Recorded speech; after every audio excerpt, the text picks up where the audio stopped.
Hello money magnets and master traders, it's your Uncle Charters here, and I have to say, this week has been an amazing week of trading, lots and lots of volatility. We had some beautiful down moves, we had some mostly beautiful up moves, despite the lower closes on the S&P 500, talking intraday for day trading, and it was amazing. Now, in Uncle Charters video, I'm going to give you guys levels and setups for you guys to trade unbiasedly. It can work for day trading, it can also work for swing trading, depending on what time frame you use. The higher the time frame, the better it is for swing trading. 1 hour, 4 hours, 6 hours, and daily chart is what I recommend using if you're swing trading. But I like to use the 15-minute chart when I'm day trading in the middle of the day. And look at the price action this week. Beautiful moves to the upside, not once but twice. Holy moly, donut shop. But let's talk about, like, yesterday was amazing, but let's talk about today's price action. This is why I love to trade unbiased. You can see here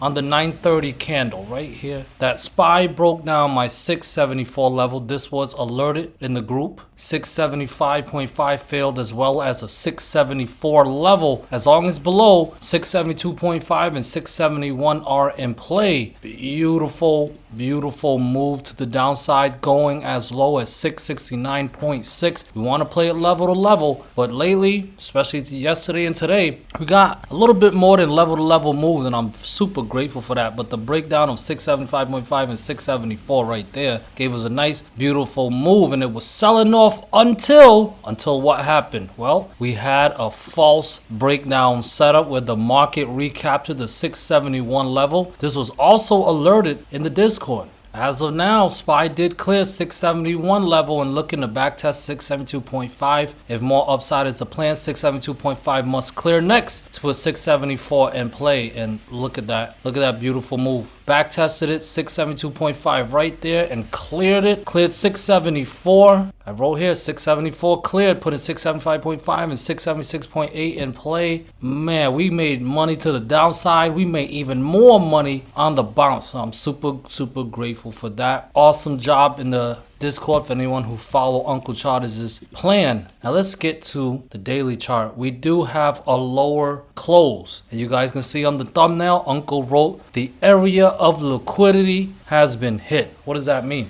Well, you guys know we are trading in a manipulated market where the market makers are moving the price action. They are moving and setting up those traps to get us retail traders, and we can see multiple times this area was a buy zone. Buy zone, that means underneath it is where all the stop losses are. You guys, I'm sure you guys have heard of stop loss hunting. Where the stop losses would in theory be, that is where the area of liquidity is. And you can see today gapping down, dropping a little lower, recovering. The market makers hit the area of liquidity, forcing a lot of people out of their trades before pushing upwards. Is this a bottom? Are we going to head back to the top of the triangle pattern? Because we've yet to get a breakdown. I thought we were going to get it today, but we didn't, according to the price action. But we can see that the area of liquidity has been hit. Somebody got trapped down there. So now we need to get ready for the next plan. Right now, I have resistance at around 679.5, 681, 683, and 684.7.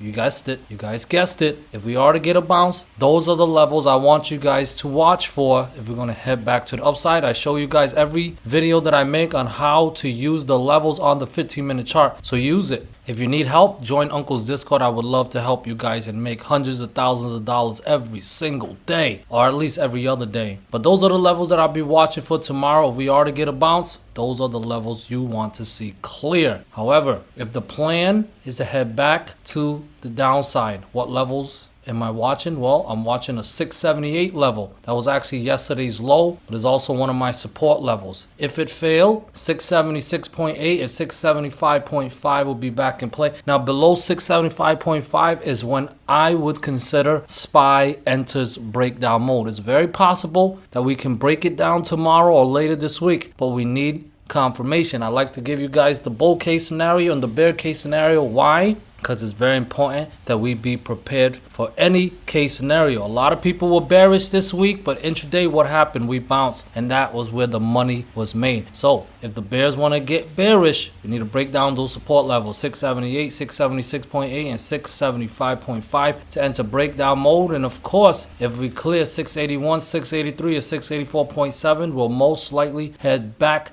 to the top of the triangle pattern and possibly go back to all-time highs. Here is triple Q. I'm noticing a potential double bottom here. This doesn't mean the market's gonna go up for triple Q. It's just something to look out for. That is a buy zone. Right now, from where it currently is in the aftermarket, 600 is a support level that I'm watching. We managed to avoid breaking that level down. So if we break down 600, if we break down 595.7, we'll likely go back to that buy zone at 592.2. And below 592.2, I would favor a $15 drop or more to the downside. I'll be bearish below that. But as long as that zone holds and we stay above 600, it is possible that we can bounce back to the upside. The critical level I'm watching is at 607. That's a fib level as well as a 20 daily moving average. If that can clear, 612 would be in play, and that is around where this down trend line, this down orange trend line is. If bulls want the breakout, they'll need to clear 612, 607, and 612 to be bullish. Otherwise, it's still kind of looking bearish, guys. We just need the bearish follow through, breaking down 600, breaking down 595.7,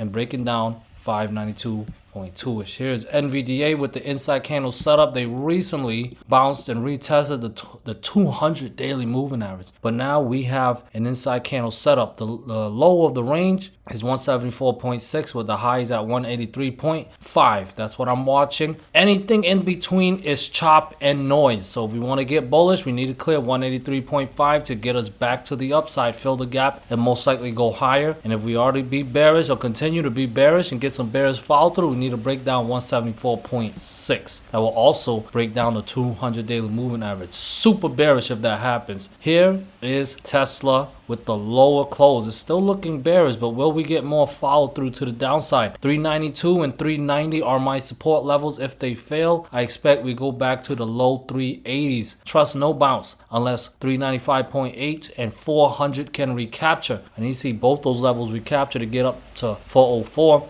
409.2 and possibly even higher than that. Here is Amazon, same plan as before. I still need to see 209 and 211 clear to be bullish, and right now it is chopping. The bottom of the chop's around 203, and I also still have that critical level at 199.8. Both those levels must fail to get truly bearish on Amazon, and I can't get fully bullish unless 211 clears. Meta is retesting this downtrend line that I have. 654.5, 659, and 660.5 must clear. If those levels clear, I'd be bullish on Meta. Can't get bearish unless we stop breaking down support levels again. I have support at 653, 650, 648, and 646.5. If we break down 646.5, I'd be bearish at least all the way down to 634.5, and bears would be in full control below 634.5. Keep in mind, this is an inside candle setup, so 634.5 is the low of the mother candle. Below it, bears in full control. Above 660.5, bulls take full control. Here is Microsoft. It bounced, it cleared, and recaptured the 20 daily moving average. Question is, will they keep on going? I have resistance at 404.3, 406, and 408. If those levels clear, we can expect more upside. If the bears are going to put in a false breakout setup, they need to get back below the 20 daily moving average. I have support at 402, 400.8, and 399 fib level. I need to see all those levels fail for me to switch back to being bearish on Microsoft. Here is Apple lingering on the support line of the triangle pattern. Can't make up its mind what it wants to do. Will it give us a breakdown, or will it bounce from here? Is this a buying opportunity? We shall see. I will trust the bounce if 265 and 266.5 clears. Once again, I'll trust the bounce if 265 and 266.5 clears. If it doesn't and we break down 263,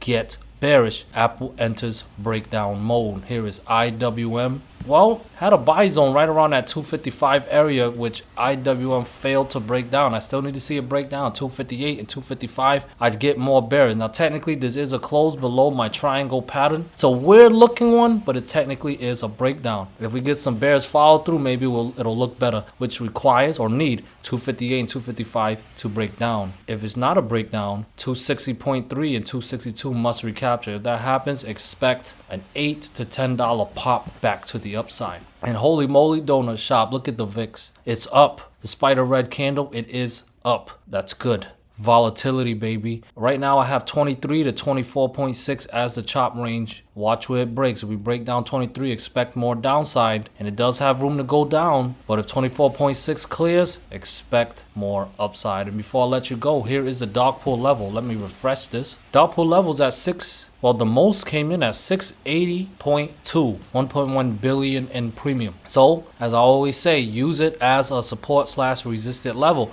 If we're above it, get bullish. If we're below it, get bearish. Guys, I love y'all. If y'all want more content from me and need my help, want to work with me, join the Discord. We're going to kick the market makers' ass together.